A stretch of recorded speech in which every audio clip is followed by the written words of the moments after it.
বন্ধুরা, আজকে যে স্টকটা নিয়ে কথা বলবো ওটার নাম হচ্ছে এলটি ফুড। এলটি ফুডের কিছু কিছু জায়গা আমরা দেখেছি যেখানে আমরা ইনভেস্ট করতে চাই।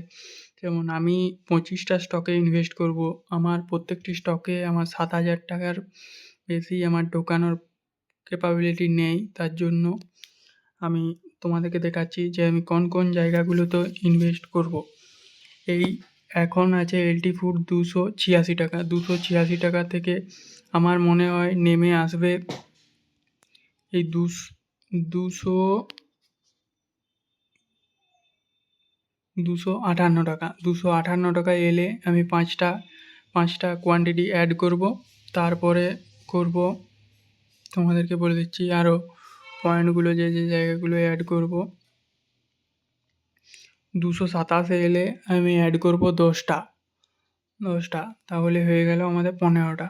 এরপর যদি এখানে যদি নাও আসে তাহলে আমরা অ্যাড করব 300তে। 300তে 5টা অ্যাড করব, আর 330-এ 5টা অ্যাড করব। তারপরে তো মেজর কারেকশন আসছে আমরা অ্যাড তো করতেই থাকবো। আর তোমাদেরকে দেখিয়ে দিই একটা জিনিস, যেহেতু করা আছে, আই থিঙ্ক হয়তো এই জায়গাতে এলে এই 208-এর লেভেলটায় আই থিঙ্ক আসতে পারে কিছুদিন বাদ, তখন আরও অ্যাড করব। তো এটা কোনো বাই সেল রেকমেন্ডেশন নয়।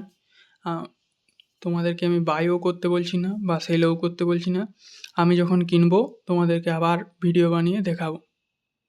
Thank you.